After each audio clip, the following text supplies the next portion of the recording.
नीट चालणे अगं आज काहीतरी आणि आईला उपवास आहे. आईने पेरू प्लेट घेतली. राम राम. शोभा ब्लॉगमध्ये आपल्या सगळ्यांचं मनपूर्वक स्वागत करते. मैत्रिणींनो, कसे आहेत तुम्ही? चांगले आहेत ना? चांगले राहायलाच पाहिजे हीच मी देवाच्या चरणी प्रार्थना करते. हाय हॅलो सोडा आणि राम राम बोला.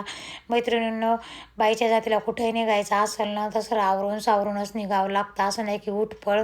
तर चला आज मी थोडंसं बाहेर निघते काही कामानिमित्त. सगळं आवरून सावरून झालं मैत्रिणींनो. स्वयंपाक वगैरे सकाळचे सगळे कामं आवरले.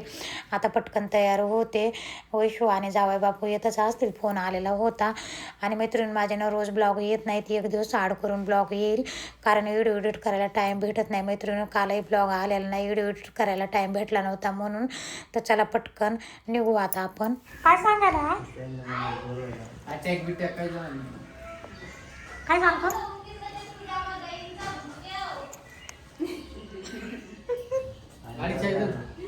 नीट चालणे अगं आज काहीतरी झालंय वाटतं. गाडी काढली काय? बस. चला मैत्रीण, मी आज आलेली आहे नाशिकला. नाशिकला ना खूप कामं आहे आणि कामात कामं सगळे कामं करू म्हटलं तर ते काय काम आहे मी तुम्हाला सांगतेच.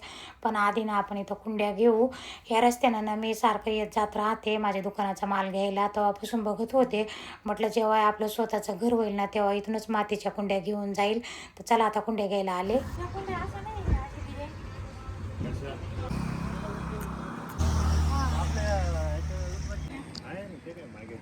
हे बघा किती कोणत्या मडके चांगल्या दिसतील बुवा असं म्हणते मी. आणि भरपूर. हे छान दिसतंय ना आकार. हो का? सगळ्यांची उभेच राहते ना ग. एक कुंडी 110 रुपयाने घेतली मैत्रिणीनं. 100 रुपयाला मागितली होती तर नाही दिली. सोफ्यावरची कवर पाती ना. चला मैत्रीण, मी येते कोण्या कामासाठी आणि भलतेच कामं करते. 2च कामं करायचे होते आज. सोप्यावरचे कवर घ्यायचे होते वजरवरून आणि कुंड्या घ्यायच्या होत्या आणि घरी वापस यायचं होतं. पण मग तेवढं जावई म्हणे आई चला तुम्हाला ना पेरूची वाडी दाखवतो. तर आता पेरूची वाडी बघायला चाललो, पण जाता जाताना हे मोठं दुकान लागलं. इथं नाव वाचलं मान्सून शेल आहे.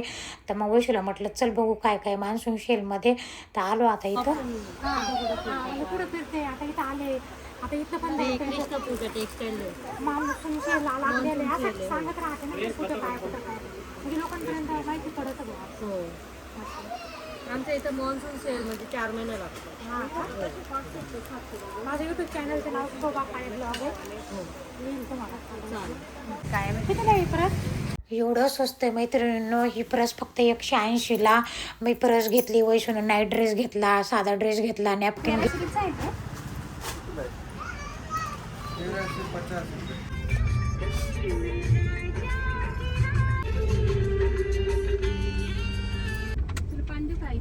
हो दे ग. पाणी नाही पिलं कवाचं. आम्ही ना जाऊ लागलो पेरूच्या वाडीला. तर इथं जाता जाता मला कुंड्याचं दिसलं.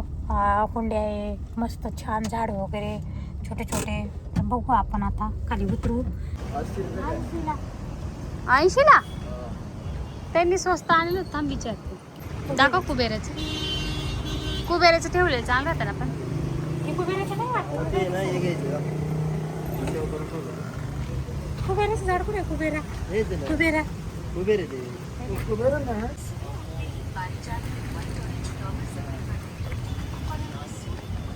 आपल्या पिंपळगावापेक्षा ना नाशिकला खूप काही महाग आहे.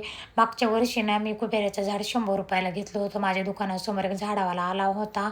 आता इथं एवढं झाड 150 रुपयाला सांगू लागला. आणि कुंड्या तर काहीची काही सांगत होते. तर चला ठीक आहे निघू. आम्ही आलो आता पेरूच्या वाडीला. पेरूच्या वाडीला काही यायचा विचार नव्हता, पण अचानक ठरलं. वैशू आणि जावई आले होते अगोदर. जावायचं चाललं होतं मागच्या वेळेसच आई तुम्हाला नेलं असतं म्हणे पेरूच्या वाडीला, पण आमचं काही ठरलेलं नव्हतं. मग आता तसंच झालं. अचानक आलो. हां का? हां, ही पर्स वैशूने ना इथं घेतली होती माझ्यासाठी. बघू आता. खूप गर्दी आहे, तुम्हाला मी दाखवते. आज रविवार आहे ना त्याच्यामुळं खूप गर्दी, खूप म्हणजे खूपच गर्दी बघू शकता. रविवार असल्यामुळं ना. तर जाऊ आता आपण. गाडी लावायला गेले जावाई. इकडं जायचं इकडं जायचं आहे का? चला चला बघू आता पेरूची वाडी कशी आहे. मी पण पहिल्यांदाच बघते. जावयानं आणलं म्हणून बघण्यात येते. ए बाई टमाटेवाली इकडे चले आली आहे.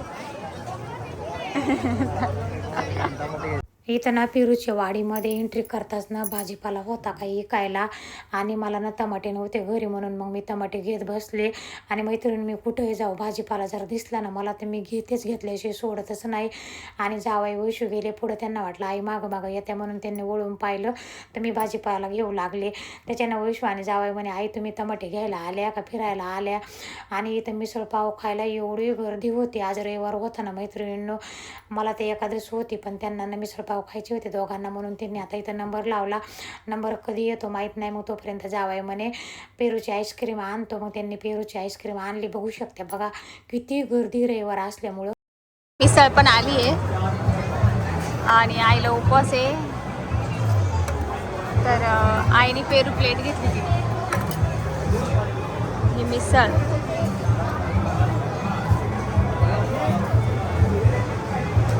कितीला आहे पेरू प्लेट काय माहिती. पेरू लस्सी पण होती पण आईने पेरू प्लेटच घेतली. मिसळ खायला एवढी गर्दी इथं बापरे मी पहिल्यांदाच पाहिली. आणि ही मिसळ एवढी महाग 130ला का काही भज्याची प्लेट बघू शकते 70 रुपयाला. 2-4 कांद्याचे 2-4 बटाट्याचे भजे. मला एखादंच होती माझ्यासाठी इथं काहीच नव्हतं खायला फक्त काय राहायचं इथं पेरूचा ज्यूस पेरूची आईस्क्रीम पेरूची लस्सी. तर मग माझ्यासाठी एक ते पेरू प्लेट घेतली. आता पेरू प्लेट नाव दिलं त्याला एक पेरू फक्त कापून दिला तो एवढा 20 रुपयाला. मैत्रिणींनो मला पण असं वाटायचं पेरूची वाडी म्हणजे काय असं. ते पेरूची वाडी इथं अशी आहे. कसं आता लहान लेकरांना पोरांना शाळेच्या सुट्ट्या वगैरे हप्ताभर शाळेत जाऊन कंटाळत येतं तर मग रविवारी इथं येत असतील. तर दुसरं काही नाही इथं फक्त हेच खेळणे वगैरे. आता इथं हे व्हिडिओ बनवायचं आहे इंस्टाला व्हिडिओ वगैरे टाकतात ना ते गोल गोल फिरतं येतं. आता पोरी वगैरे नाचू लागले व्हिडिओ बनवू लागले मैत्रिणींनो. आणि प्राणी पक्षी वगैरे सस्य वगैरे ते होते तिथं 100 रुपये तिकीट आहे. तर आम्हाला काय आता तिकडं जायचं नाही आमच्याकडे टाईम नव्हता म्हणून आम्ही आता इथूनच रिटर्न जाणार आहे. आता हा पहिला भाग आहे. दुसऱ्या भागात पण बघा दुसऱ्या भागात पण अजून भरपूर काही बघायला आहे. तर चला ठीक आहे मैत्रिणी. इथं ना या परस वगैरे मागच्या वेळेस मला न वैसून इथूनच परस आणली होती तर तिला म्हटलं होतं अशी परस आणायला पाहिजे. ही तिनं अशी आणली तर मला ती आवडली नव्हती तर ती म्हणे आई तशी नव्हती मागच्या वेळेस. तर मैत्रिणींनो व्हिडिओ जर आवडला तर सबस्क्राईब करा लाईक करा शेअर करा कमेंट करा. तुमच्यापर्यंत मी असेच नवनवे व्हिडिओ टाकत जाईन. व्हिडिओ खूप मोठा होईल म्हणून आता एवढाच मी टाकते. उद्या पण येईल तो व्हिडिओ त्याच्यामध्ये पण खूप काही बघायसारखं आहे अजून दाखवते. जावयानं मला खूप फिरून आणलं खूप दाखवलं. तर चला ठीक आहे आता आपण निघू. राम राम.